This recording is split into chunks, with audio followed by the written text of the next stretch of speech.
Maduro tiene 5 rehenes menos a su macabra disposición. La noticia principal de las últimas horas es la confirmación de Estados Unidos sobre el rescate de los asilados en la Embajada de Argentina en Caracas, después de más de un año. Ahora, faltan 20 millones de venezolanos por ser liberados, ¿no? Hay tela que cortar en esa noticia.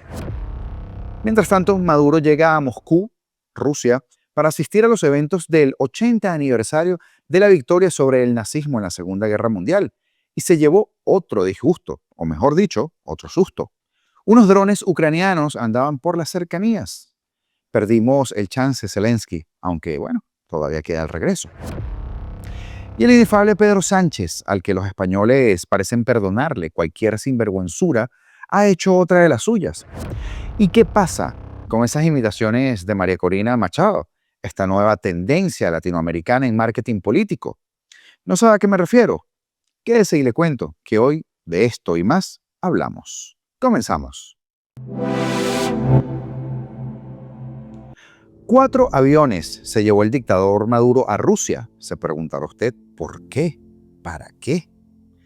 Nicolás Maduro llegó este martes a Rusia para asistir a los actos conmemorativos del 80 aniversario de la victoria del Ejército Rojo sobre la Alemania del hombre del bigotico en la Segunda Guerra Mundial, que se llevarán a cabo el próximo 9 de mayo, según imágenes transmitidas por Venezolana de Televisión.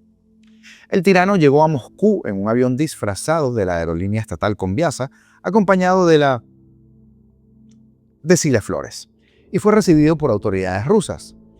Al bajar del avión, Maduro declaró: venimos a Rusia a traer el saludo firme y solidario del pueblo venezolano que también está dando la batalla en este siglo XXI contra el nazifascismo. Hoy, nuestra presencia acá en Rusia es una confirmación de que el camino de la humanidad tiene que ser la paz, el entendimiento, el respeto a la igualdad de los estados, comentó. Qué bien predica fuera de casa, ¿verdad? Según informó el canal estatal, en la comitiva de Venezuela también se encuentra el canciller Iván Gil. El Gil. Este miércoles, el mandatario ruso Vladimir Putin recibirá a su homólogo venezolano para firmar un acuerdo de asociación estratégica entre tiranos, según dijo la prensa el asesor presidencial Yuri Ushakov.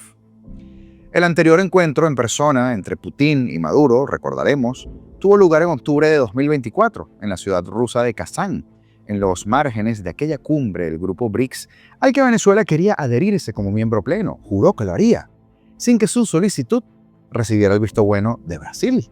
Un programa más bien extenso que hicimos ese día sobre ese tema de los BRICS. Brasil, se recordarán, se opuso al ingreso de Caracas a los BRICS tras las acusaciones de fraude en las presidenciales del 28 de julio del año pasado, en las que el Consejo Nacional Electoral del secuestrado amoroso proclamó la victoria del hijo de Chávez, un hecho cuestionado, por supuesto, por todo el mundo decente. Dato curioso: gracias a un tuitero que traquea constantemente todos los vuelos de aeronaves del régimen y otras tantas más, pudimos saber, y yo luego comprobar, que partieron en un derroche de aviones. Yankee Victor 2984, T7-102X, Yankee Victor 1004, Yankee Victor 3554 y una más. Se supo que varios aviones con destino a Moscú fueron desviados a San Petersburg debido a los reportes de drones ucranianos cerca de Moscú, precisamente. Zelensky, ¿pudiste haber sido héroe nacional en Venezuela? ¿Se imagina usted a Maduro en su jet de ultralujo aproximándose a Moscú, escuchando a su capitán Binder Villegas decirle que hay reportes de drones ucranianos sobrevolando la capital de Rusia y que algunos aviones se habían desviado a San Petersburg? Nada fácil, ¿verdad? Eso, mientras trataba de digerir la noticia del momento, porque ahora vamos con ella.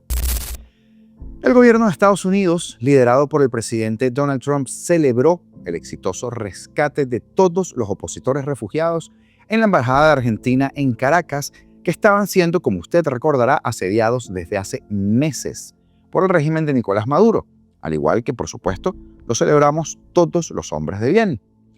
A través de un mensaje publicado en sus redes sociales, específicamente en X, al que me refiero el día de hoy, el secretario de Estado, Marco Rubio, confirmó que los 5 opositores arribaron a territorio estadounidense después de un exitoso rescate, y esa fue la palabra que utilizó. Como ustedes verán, tras una precisa operación, Todos los rehenes se encuentran ahora a salvo en territorio estadounidense. El régimen ilegítimo de Maduro ha socavado las instituciones venezolanas, violado los derechos humanos y puesto en peligro nuestra seguridad regional. Extendemos nuestra gratitud a todo el personal involucrado en esta operación, clave esa línea de allí, y a nuestros socios que ayudaron a asegurar la liberación segura de estos héroes venezolanos, escribía Rubio en su cuenta de X. Sin embargo, durante el día de ayer vimos diferentes versiones, o en la tarde-noche, para un mismo hecho.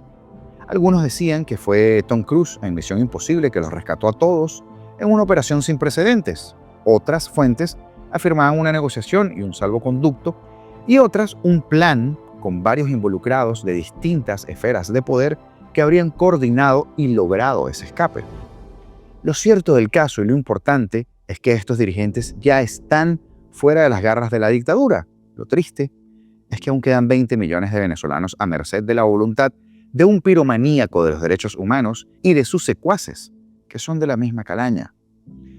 Hablábamos de los opositores venezolanos Magali Meda, jefa de campaña de María Corina, Claudia Macero, coordinadora de comunicaciones, Omar González, miembro de la Dirección Nacional, Pedro Uruchurtu, coordinador de asuntos internacionales, y Humberto Villalobos, quienes habrían ingresado a la sede diplomática tras las órdenes de captura que libró el régimen de Maduro el 20 de marzo de 2024 ante esa escalada de arrestos y detenciones y desapariciones previo a las elecciones del 28 de julio.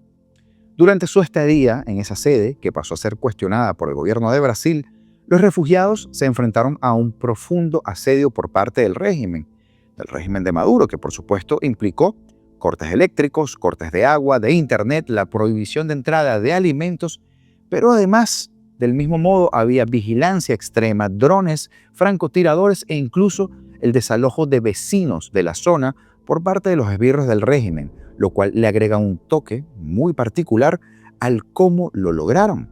Pero vamos para allá. En total, ingresaron 6 refugiados a ese lugar, como recordarán, pero en diciembre de 2024, uno de ellos, Fernando Martínez Motola, en paz descanse, se entregó a las autoridades y recibió libertad condicional, y luego, el 26 de febrero, murió por problemas de salud. La Embajada de Argentina se quedó sin personal diplomático desde agosto de 2024, tras la ruptura de relaciones diplomáticas que anunció el presidente argentino Javier Milei como respuesta a la cuestionada no reelección de Maduro, al robo. Aunque Brasil quedó a cargo de la custodia de la delegación argentina con permiso de Caracas, la decisión fue revocada un mes después. Sin embargo, el gobierno de Lula da Silva insistió en que seguiría defendiendo los intereses argentinos. Ahora, el rescate de los 5 opositores, calificado por María Corina Machado como una operación impecable y épica por la libertad, demuestra el poder de la coordinación internacional y de la resistencia de la oposición venezolana, aunque los detalles de la operación no han sido exactamente revelados y probablemente sea para proteger a los involucrados. La participación de Estados Unidos y sus socios sugiere un esfuerzo conjunto que podría haber incluido negociaciones con el mismísimo gobierno de Brasil y otros actores regionales. La llegada de los opositores a los Estados Unidos el 6 de mayo, según Reuters, coincide con un endurecimiento de políticas estadounidenses hacia Maduro por la administración de Trump. Pero aquí hay elementos dentro de esta historia sumamente importantes y un sinfín de preguntas que es necesario colocar dentro de esa balanza. ¿Cree usted que fue casualidad que esto suceda o que salga a la luz mientras que el dictador se encuentra en Rusia? Si se encuentran en los Estados Unidos, los opositores, como afirma el secretario de Estado Marco Rubio, y no tengo razones para dudar de ello, ¿cómo y por dónde salieron? Obviamente por Maiquetía no fue. ¿Qué gobiernos cooperaron? Porque hay más preguntas. ¿Qué medios se utilizaron para la extracción? ¿Fue una operación terrestre, aérea o fue combinada? ¿Se utilizaron vehículos diplomáticos, por ejemplo, o aeronaves privadas o militares? ¿Rutas clandestinas para sacar a los opositores de Venezuela? ¿Cómo se evadió la vigilancia del régimen? Férrea, porque la Embajada de Argentina estaba bajo constante asedio por parte de las fuerzas de seguridad venezolanas, con cortes de servicio, con restricción de acceso, con drones, vigilancia, francotiradores. ¿Cómo se burlaron estos controles? ¿Hubo distracciones? o maniobras de diversión, como por ejemplo el viaje de Maduro a Rusia, el mismo día del rescate, o el mismo día que se supo del rescate. ¿Qué ruta siguieron para llegar a Estados Unidos? ¿Salieron directamente de Caracas a territorio estadounidense o pasaron por un tercer país, como Brasil, Colombia o una isla del Caribe? Porque la logística de cruzar la frontera en un contexto de alta tensión política requiere de una planificación muy meticulosa. ¿Quiénes ejecutaron la operación? ¿Participaron agentes estadounidenses, gente de la CIA, de las Fuerzas Especiales? ¿O fue una operación liderada por actores privados con apoyo de Estados Unidos? ¿Hubo intervención de contratistas o de grupos locales dentro de Venezuela? ¿Cómo se garantizó la seguridad de los opositores durante el traslado? ¿Qué medidas se tomaron para evitar que los interceptaran o ataques durante la operación? Y si esto sucedió durante el fin de semana, como se ha dicho, ¿cómo no se supo hasta hace escasas horas?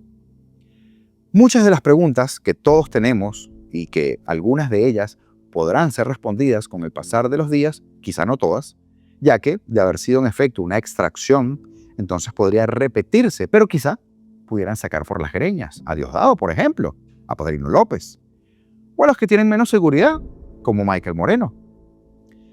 Aquí lo más importante es el mensaje claro al régimen.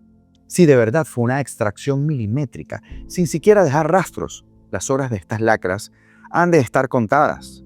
Señores de la operación, vamos a por el premio gordo. Ahora quiero hablarles de algo que, más que una noticia, podría llamarlo una curiosidad. Paseándome por X me conseguí este tuitazo, como decía uno antes, de Noelia Belén y Zarza, que quería reproducir para ustedes acompañado de una foto. En la Venezuela de hoy, cualquier opositor que ande haciendo campaña libremente, subido en una tarima, dando discursos, apareciendo en medios y moviéndose por el país, lo hace porque el régimen se lo permite. Así de simple. Si usted no está preso, inhabilitado, exiliado, perseguido o enconchado, entonces usted no es una amenaza real para el régimen. Y si no es una amenaza para el régimen, entonces tampoco es una oposición real. Puede que lo sepa, puede que no. Puede que lo acepte o que prefiera vivir en la negación. Pero el que juega en la cancha que el chavismo permite, solo está validando la farsa. Los verdaderos líderes políticos que pueden hacerle daño al madurismo, al chavismo, están presos, perseguidos o silenciados. Todo lo demás es teatro y, como un buen montaje, necesita actores dispuestos a hacerle el juego al guión del régimen. Ella, la de la derecha, es Mercedes Malavé, candidata a diputada de Venezuela por la coalición opositora Un Nuevo Tiempo. Mercedes apoyó a Edmundo González en las presidenciales de 2024 y ahora se opone al llamado a la abstención. Y como vieron en la foto, un jueguito perverso de marketing político que quizá da para otro tipo de programa en nuestro canal secundario. Y no es la única. Recuerda usted la imagen de Luisa González, la candidata chavista de Ecuador que recientemente perdió. Y Pedro Sánchez nunca deja de sorprender. Un detallito para cerrar el programa, porque tenemos mucha audiencia en España y porque precisamente España, bajo el mandato de este inefable ser, va a paso de vencedores hacia su propia destrucción, sin que nadie le dé un parado a Sánchez. Al final, a ese zurdazo de Sánchez. Pues la última de Pedrito fue bajarse los pantalones a sus socios que lo mantienen en el poder, el separatismo catalán. Escúchelo. Sea cual sea la adversidad, nuestros conciudadanos siempre responden de manera unida, dando ejemplo al mundo. Lo hicieron durante la pandemia, lo hicieron en la respuesta solidaria a la DANA ante la invasión de Ucrania y también su derivada energética frente a la actual guerra comercial, y lo han vuelto a hacer en el día del corte de electricidad. Ninguna sociedad del mundo hubiera respondido mejor que la nuestra. Y esto creo que es muy importante de reivindicar, porque España y Cataluña somos sociedades, somos países extraordinarios. Me recordó a Chávez regalando el Esequibo. ¿Lo recuerda usted? Así cerramos este programa con un grito de esperanza y de desafío al tirano. Maduro tiene 5 rehenes menos en sus garras asesinas, pero la lucha está lejos de terminar. 20 millones de venezolanos siguen secuestrados dentro del país por su régimen genocida, atrapados en la miseria, la represión y el hambre. Mientras que el dictador se pavonea en Moscú, huyendo de sus drones ucranianos y buscando oxígeno con Putin. La resistencia venezolana demuestra que no se doblega. ¿Y qué decir de Pedro Sánchez y el circo en España? Un zurdazo que se abraza a separatismos, mientras la pirata del Caribe, que sigue saqueando el oro venezolano, se lo vende a sus amigos corruptos. Ah, y esas imitaciones de María Corina Machado. ¿Marketing político o una farsa descarada? Este es solo el comienzo. La operación que rescató a estos héroes debe ser el preludio de una ofensiva final. Señores de la libertad, vayan por el premio gordo. Que tiemblen Maduro, Diosdado y sus secuaces, porque de haber sido una extracción, sus horas están contadas. Nos vemos en el próximo programa, donde seguiremos cortando esta telita y desenmascarando a los traidores, porque queremos una Venezuela libre y no nos rendiremos jamás. Saludos especiales para Tamara, Verónica y Ricardo Portal por apoyar al periodismo independiente con soporte a través de los Super Thanks. Gracias, muchachos. Y claro, gracias a todos ustedes por su tiempo. Si ven este canal por primera vez o lo ves frecuentemente y no te has suscrito, ya te sabes el guión. Este es el momento para hacerlo. Ayúdanos a seguir creciendo día a día y a llevarte estos pequeños análisis e información a tu televisor, móvil, pantalla o tableta. Además, dale like, comenta y comparte porque nos ayudas con el algoritmo de YouTube a hacer más. Y mientras más seamos, más fácil será que todos nos escuchen. Libertad o nada. Hoy más que nunca, señores. Hoy más que nunca, libertad o nada. Esto es